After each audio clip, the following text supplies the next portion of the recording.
యేసుక్రీస్తు పరిశుద్ధమైన నామములో మరొకసారి ఎవ్రీడే విత్ జీసస్ అనే కార్యక్రమాన్ని వీక్షిస్తున్న మా క్రైస్తవ కుటుంబాలందరికీ మరో హృదయపూర్వక ధన్యవాదాలు.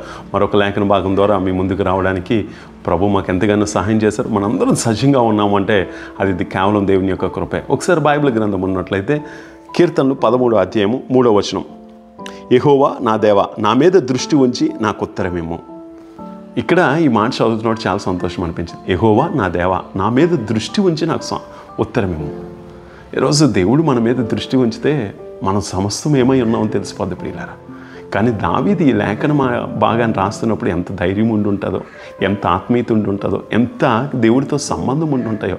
ప్రభువా నా మీద దృష్టి ఉంచి నాకు ఉత్తరమిమ్ము.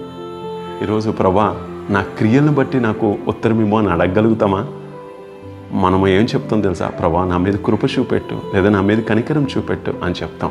ఒక మాట చెప్పి ఈ ఉదయకాల సమయంలో మనం మన జీవితాలు ఆశీర్వాదకరంగా ఉండాలని నేను ఆశపడుతున్నాను. ఏంటి ఆ మాట అంటే బైబిల్ గ్రంథంలో బాగా పరిచయమే.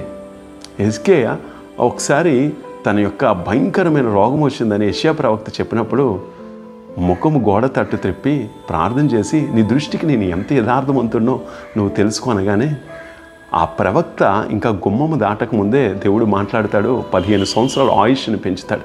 ఎందుకు ఈ మాట చెప్తున్నానంటే ఈరోజు ప్రభా నా మీద దృష్టి ఉంచితే దేవుడు నీతో మాట్లాడితే సమస్త కల్మషము పోతుంది, నువ్వు నీతిమంతుడిగా ఉంటావు.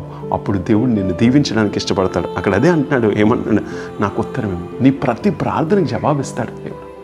జవాబులను ఇచ్చే దేవుడు నీ దేవుడు. భయపడకు, దేవుని అని నమ్మిక ఉంచు. ఈరోజు ఒకటే అడుగు, ప్రభా నా మీద దృష్టి ఉంచు. నీ కన్నీరుని దేవుడు చూస్తున్నాడు, నీ వేదన దేవుడు చూస్తున్నాడు, నీ దుఃఖాన్ని దేవుడు చూస్తున్నాడు, నీ మూలుగులు దేవుడు వింటున్నాడు.